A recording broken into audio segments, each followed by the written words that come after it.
The three alien ships appeared in Earth's orbit on a Tuesday morning. They came without warning, their strange designs unlike anything humans had built. Captain John Hayes stood on the bridge of his patrol ship and watched the main screen as the vessels approached. "Are they responding to our hails?" he asked. "Yes, sir," said Communications Officer Samantha Reed. "They're broadcasting in perfect English. They're requesting permission to send representatives to Earth. They say it's urgent." John ran a hand through his short brown hair.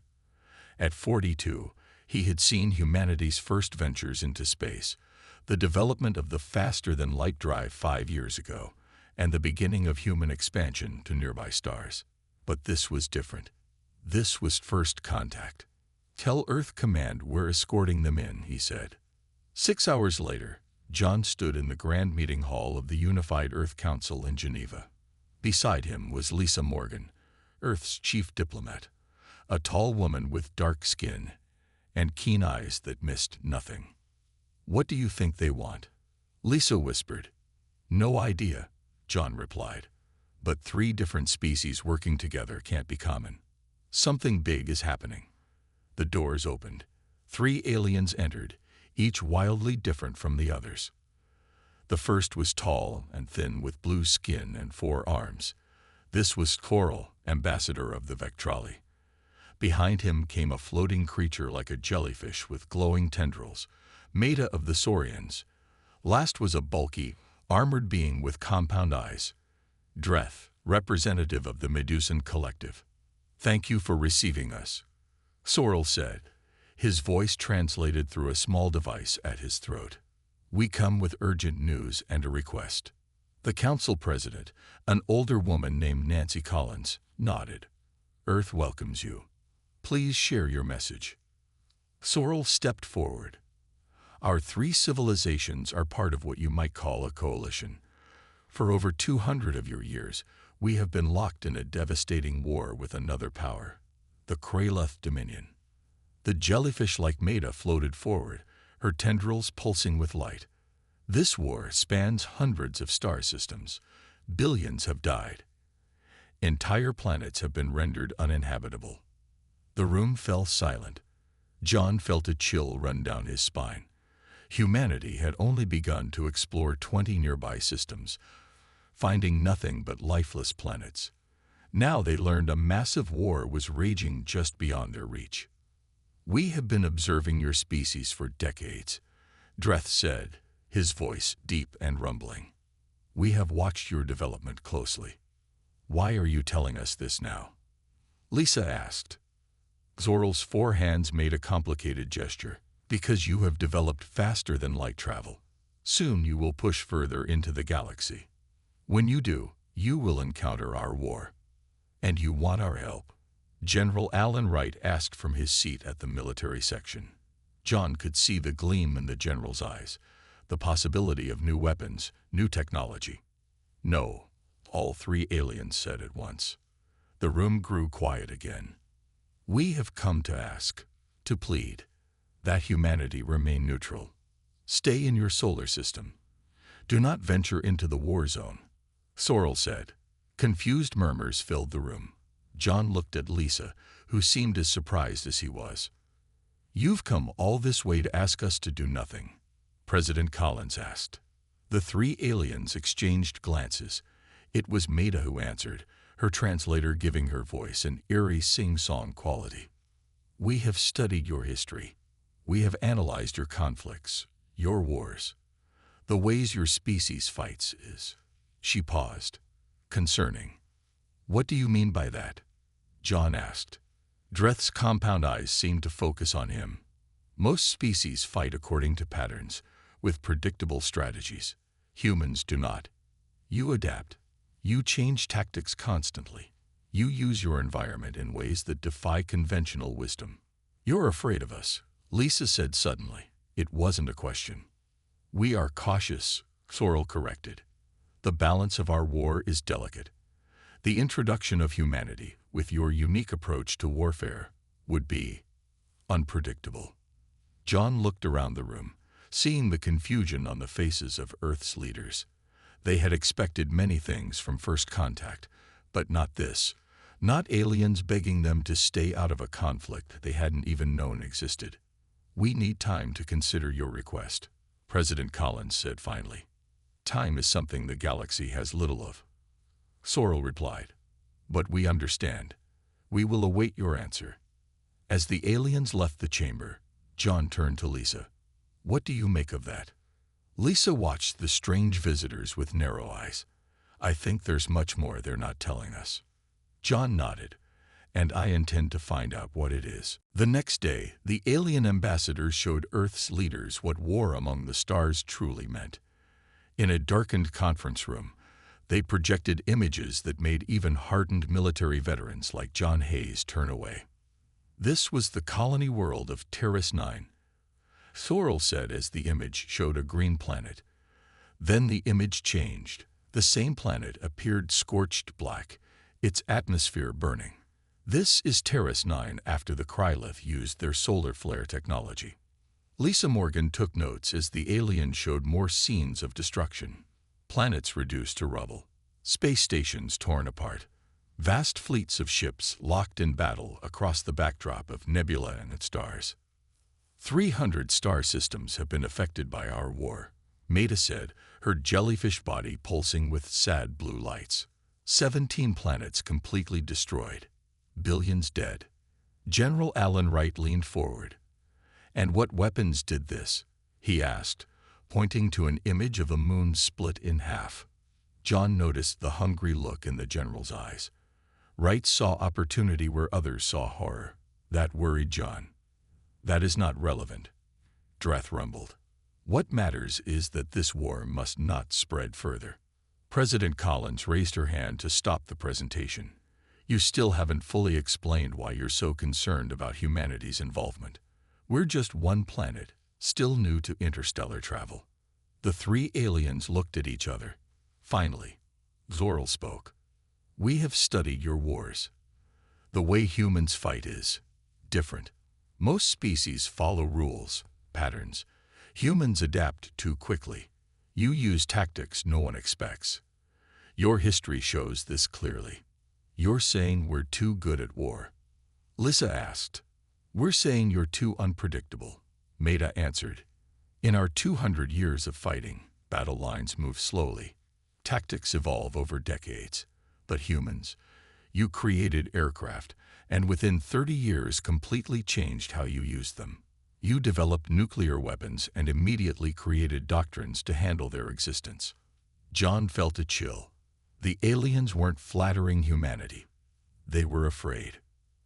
After the meeting, John and Lisa walked together down the long hallway of the Geneva complex.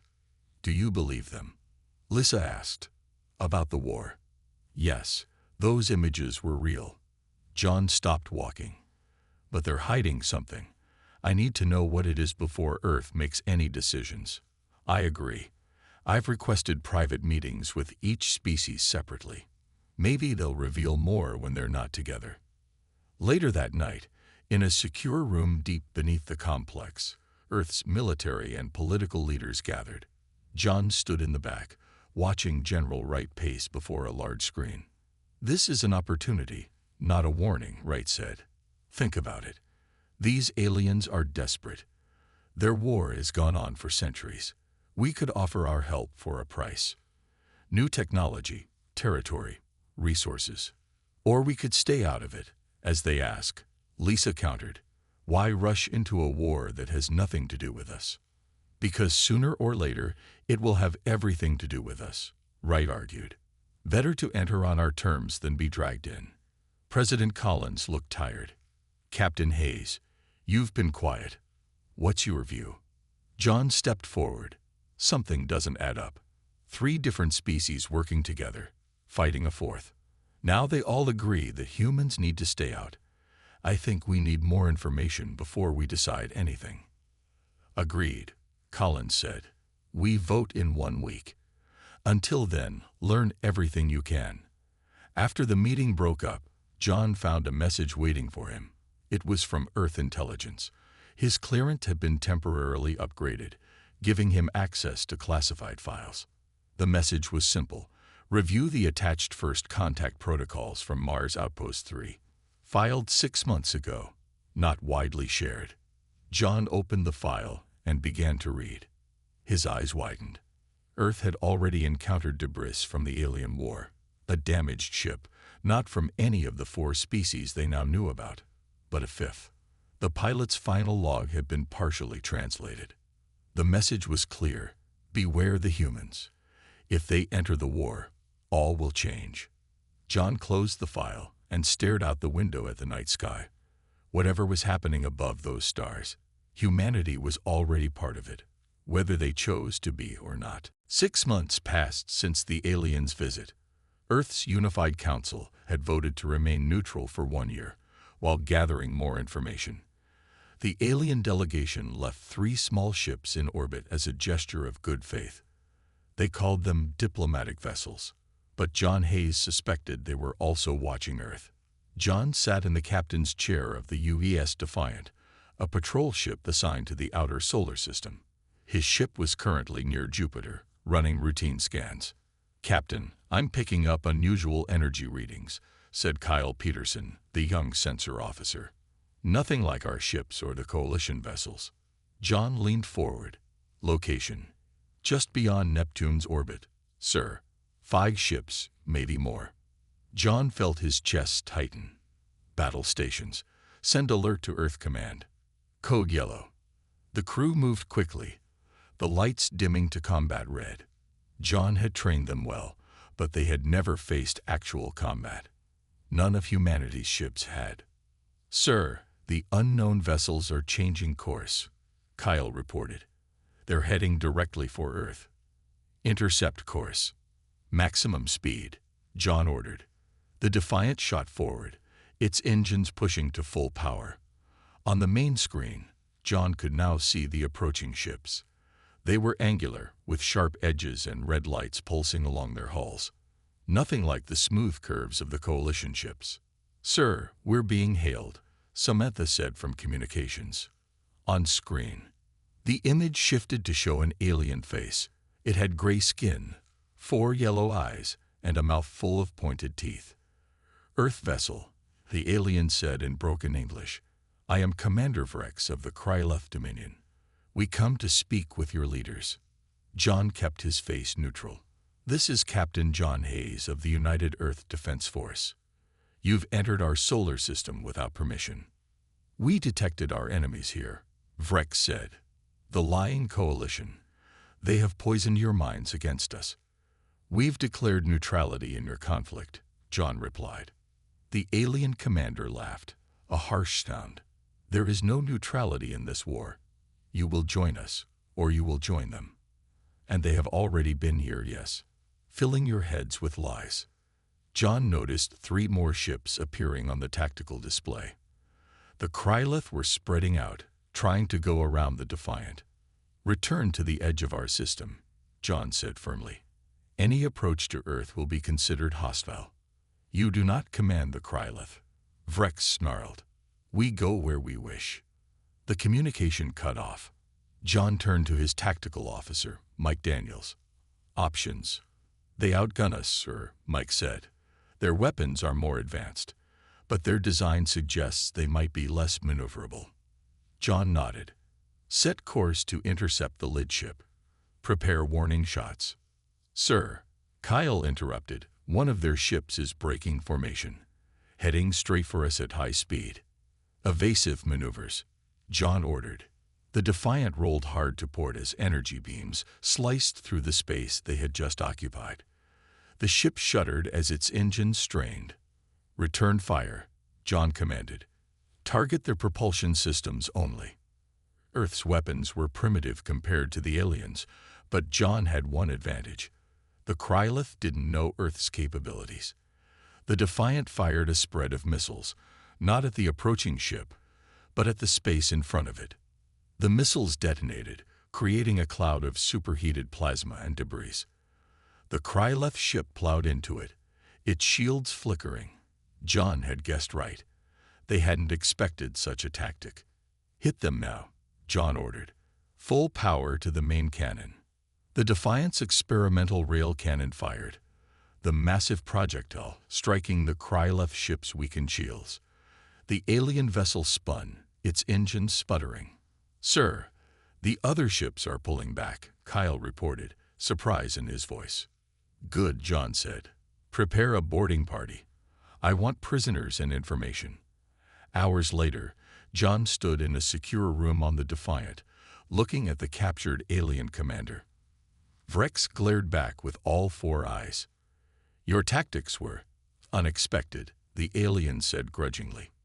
"That's just the beginning," John replied. "Now tell me the real reason you came to our system." Vrex's mouth formed what might have been a smile. "Because the Coalition fears you. They fear what you might become in this war. And so do we." 2 weeks after the battle near Jupiter, Earth faced a difficult choice. The Unified Council gathered again in Geneva. This time, both alien groups had representatives present. The room felt tense, with the Coalition aliens on one side and the captured Krylov commander Vrex on the other, under heavy guard. John Hayes stood at the back of the room, watching carefully. Lisa Morgan sat at the main table, her face showing no emotion as she studied both alien groups. President Collins opened the meeting. "We are here to decide Earth's position in this conflict. Both sides have made their case. Now we must choose." General Wright stepped forward. "The choice is clear. The Krylov attacked our ships. They fired first. We should ally with the Coalition." "That would be unwise," Vrex said, his 4 yellow eyes blinking slowly. "The Coalition fears your potential. They came to you first only to keep you from us." Thorl of the Vectrali stood up, his 4 arms making sharp gestures. "The Krylov would use you as weapons, nothing more. They have enslaved 3 species already. And how many have you destroyed?" Vrex shot back. Lisa Morgan raised her hand for silence. "Before we continue, I would like to present new information." She nodded to John, who stepped forward with a datapad. "We've analyzed both the Coalition and Krylov ships," John said. "Their technology is advanced, but not as advanced as their weapons suggest. Both sides are lying about key aspects of this war." Murmurs filled the room. John continued, "The war has lasted for over 200 years, not because it cannot be won, but because neither side wants to win completely." "That's absurd," Vrex growled. "Is it?" Lisa asked. "Our analysts have studied the battle records you both provided. The war has fallen into patterns. Territory changes hands in predictable ways. It's almost like a game," John finished. "A very deadly game, but a game nonetheless." The room erupted in angry voices. President Collins called for order. "That's not all," Lisa said when the room quieted. "I believe we've misunderstood their true concern about humanity. They're not worried about us joining the war. They're terrified of us taking over the war." She walked to the center of the room. "Human history shows that war accelerates our technological development dramatically. World War I gave us aircraft. World War II gave us rockets and nuclear power. Even our small conflicts drive innovation at incredible rates." John nodded. "In just 2 weeks, we've already adapted several aspects of alien technology for our own use." The alien representatives shifted uncomfortably. "Is this true?" President Collins asked them directly. "Are you afraid of what humanity might become if fully engaged in your war?" After a long pause, Sorrel spoke. "You do not understand what you are. Your planet, what you call Earth, would be classified as a death world by galactic standards. High gravity, extreme temperature variations, deadly atmosphere. Your species evolved in conditions that would kill most intelligent life," Maida added, her jellyfish body pulsing with nervous light. "You are naturally stronger, more durable, more aggressive than most. And more adaptable," Dreth rumbled. "Most species take generations to change. Humans change their tactics, their technology, their entire way of life in mere decades." Vrex laughed, a harsh sound. "Tell them about the others." "What others?" John asked sharply. Sorrel glared at Vrex before answering. "There have been other species from similar worlds. 3, to be exact. All were drawn into the war. And what happened to them? Lisa asked. They were destroyed, Maida said quietly. Not by us or the Kryleth. They destroyed themselves and everything around them. Their drive to win overwhelmed everything else. The room fell silent as the implications sank in. President Collins stood. We need time to discuss this among ourselves. After the aliens were escorted out, John approached Lisa. Do you believe them? About other species like us? Maybe. She looked at the data screens showing both alien fleets now orbiting just beyond the moon. But I believe we need to find a third option. Neither side is telling us everything. I agree, John said. And I think I know what that third option might be. 3 days later, John Hayes stood on the bridge of the UES Defiant. Earth's small fleet of 20 ships formed a protective ring around the planet. Both alien groups kept their distance, watching each other and Earth with equal suspicion. Any change in their positions? John asked. No, sir. Kyle replied from his sensor station. Coalition ships are holding near the moon. Kryleth vessels are still in Mars orbit. John nodded. Good. Let's hope they stay that way until the demonstration. On Earth, in the Geneva complex, Lisa Morgan prepared for the most important meeting of her life. She checked her notes one last time before entering the conference room. Both alien delegations waited inside, carefully seated on opposite sides of the room. President Collins and General Wright were already there. Thank you for coming, Lisa began. Earth has made a decision regarding your conflict. All alien eyes focused on her. We will not join either side, she said clearly. Sorrel's forearms twitched with agitation. Then you condemn yourselves. One side will eventually force your hand. Vrex made a sound like grinding metal, which his translator conveyed as laughter. The coalition knows we are stronger. They merely wanted to keep you from joining us. Actually, General Wright said, standing up, we have a third option to present. He pressed a button, and the large screen behind him lit up. It showed the space near Venus, where a small asteroid floated. What are we looking at? Dreth of the Medusan Collective asked. Watch, Wright said simply. On the screen, a small Earth ship approached the asteroid. A beam of light shot from the ship to the space rock. For a moment, nothing happened. Then the asteroid began to break apart, crumbling into dust. The aliens stared in silence. That technology, Sorrel said finally, is similar to Kryleth mining equipment, but more efficient. Vrex's yellow eyes narrowed. And that ship's design incorporates coalition shield geometry. Correct, Lisa said. In just 2 months, Earth scientists have not only understood your technologies but improved them.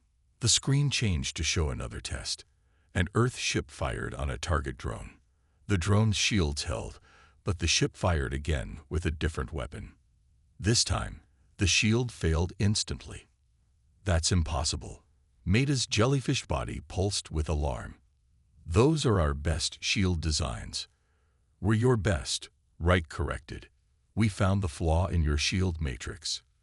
Took our people 3 weeks. Lisa watched the aliens carefully. They weren't just surprised. They were afraid. We don't want your war, she said, but we will defend ourselves. From both of you. In space, John received the signal that the demonstration had begun. Now came his part. He opened a channel to all ships, Earth and alien alike. This is Captain John Hayes. Earth has shown examples of our defensive capabilities. Now I'll demonstrate our intentions. He nodded to his crew. The Defiant moved forward, followed by 4 other Earth ships. They positioned themselves in a line between the Coalition and Kryleth fleets. Earth is establishing a neutral zone, John announced. Any ship that fires upon another will be considered hostile to Earth. On his tactical display, John saw the alien ships adjusting their positions, moving back slightly. In Geneva, the alien representatives watched the space feed with growing concern.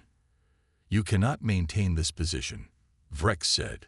The war is too vast. Perhaps, Lisa answered, but we're not finished. The screen changed again, showing a new ship under construction in Earth orbit. It was larger than any previous human vessel, with a design unlike anything the aliens had seen. This is the UES Peacekeeper, General Wright explained. The first of our neutral enforcement fleet. It carries no weapons designed to kill, only to disable and contain. You cannot enforce peace. Toril protested. The galaxy doesn't work that way. Lisa smiled for the first time. Maybe the galaxy hasn't met humans before. As the meeting continued, a new ship appeared at the edge of the solar system. It was unlike either Coalition or Kryleth designs. It moved quickly, heading directly toward Earth. On the Defiant, Kyle looked up from his sensor station with confusion. "Captain, we have another visitor, and it's not from any species we've met." John frowned. First contact all over again. The new ship sent a simple message. "We have been watching. We wish to speak with those who seek a third path." The new alien called itself Ambassador Isa of the Kin Protectorate. Unlike the other aliens, Isa looked almost human, except for the silver skin and completely black eyes. She stood in the center of the Geneva conference room, addressing both the human leaders and the other alien representatives. "The Kin have watched this war for 2 centuries," Isa said, her voice musical and clear. "We do not interfere. We only observe." "Then why are you here now?" President Collins asked. "Because humans have done what no other species has attempted." Isa turned to look at each alien group. "You seek to end the conflict rather than join it." John Hayes stood near the wall, listening carefully. Lissa Morgan sat at the main table, taking notes. General Wright looked suspicious. "What do you know about this war?" Lissa asked Isa. "More than either side has told you." Isa waved her hand, and a hologram appeared above the table. It showed a map of hundreds of star systems, with territory marked in different colors. "This war is not just about conquest or ideology. It is about economics." The alien delegations shifted uncomfortably. Sorrel of the Coalition raised all 4 hands in protest. "That is not." "Do not lie further," Isa cut him off. "The truth is needed now." She looked at the humans. Both sides have built their entire economies around this war. War production, war technology, war resources. Peace would collapse their systems. Vrex of the Kryleth hissed. "The Kin have no right to interfere." "We are not interfering," Isa replied calmly. "Humans are." John stepped forward. "You're saying they need this war?" "It's about profit, not survival." "Precisely," Isa said. "The front lines shift back and forth, but never too much. Planets are destroyed, but only when necessary to maintain fear and production. It is a balance of terror that benefits those in power." Lisa looked at the alien representatives with new understanding. "And we threaten that balance." "Yes," Isa said. "Humans adapt too quickly. You would either win too decisively, or change the nature of the conflict entirely. Either way, the profitable war ends." President Collins stood up. "Then our course is clear. Ambassador Isa, will the Kin support Earth's peace initiative?" "We will observe," Isa said.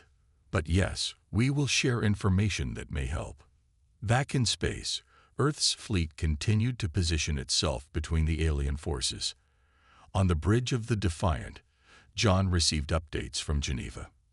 "Sir," Keitel called out from his station, "I'm detecting unusual energy signatures from both alien fleets.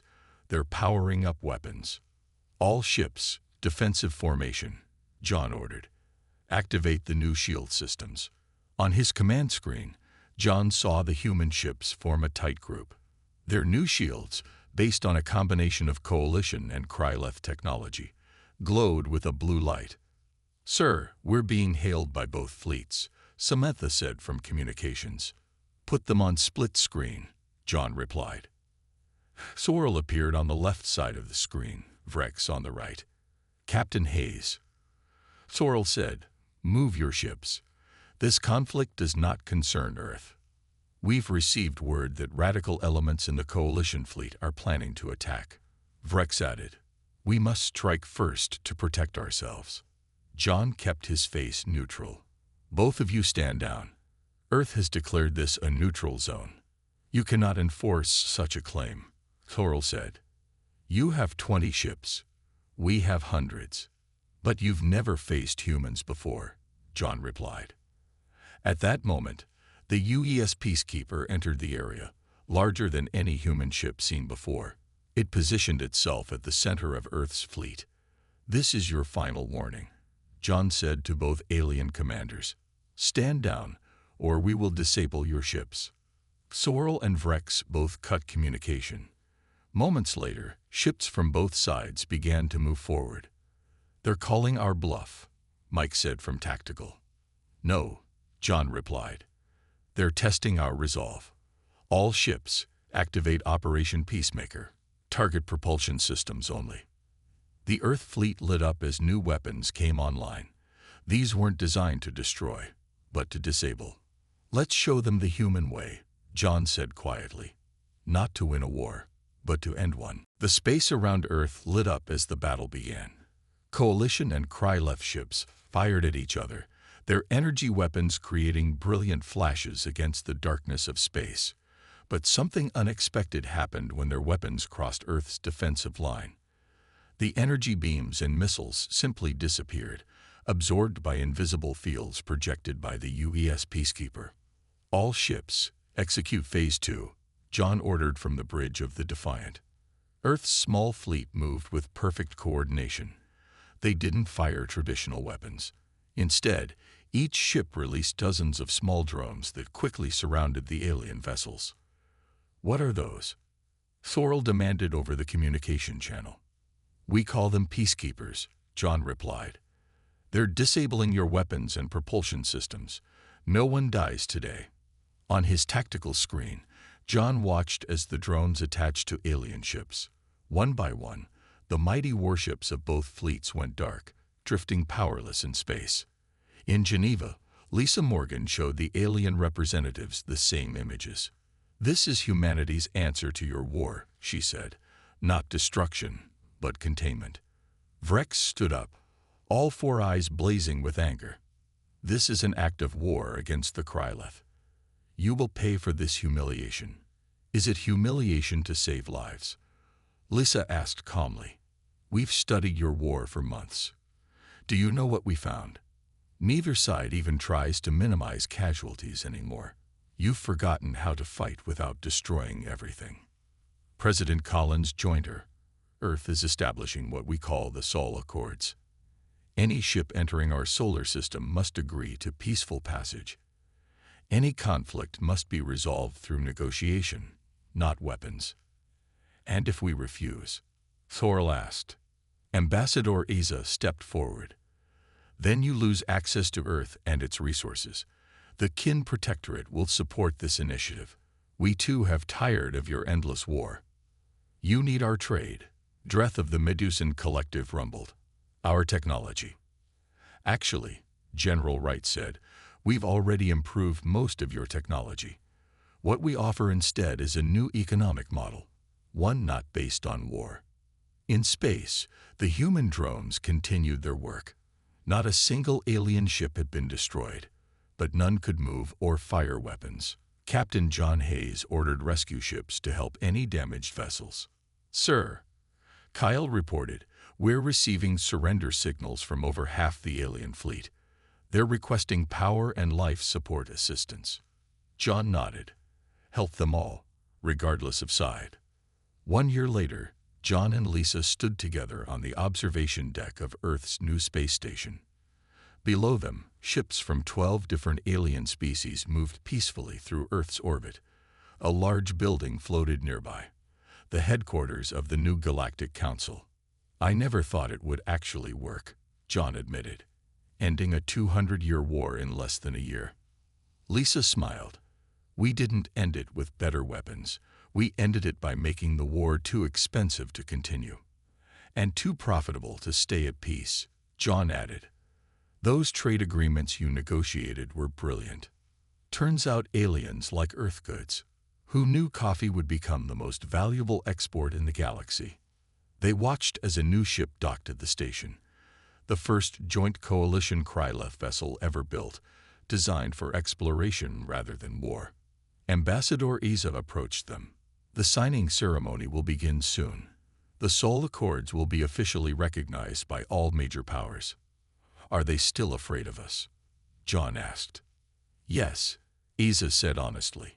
But now they fear your peace more than your war. That is a significant improvement. As they walked to the ceremony, Lisa paused. Do you remember when they first came to us, begging us to stay out of their war? John nodded. They were right to be afraid, just not for the reasons they thought. Humans are dangerous, Iza agreed. But perhaps the galaxy needed your kind of danger. The danger of hope, of refusing to accept that some conflicts cannot be solved. The Great Hall was filled with representatives from dozens of worlds. At the center table, the former enemies sat side by side, ready to sign the historic peace agreement. They came asking us to stay out of their war, Lisa whispered. Instead, we brought them into our peace.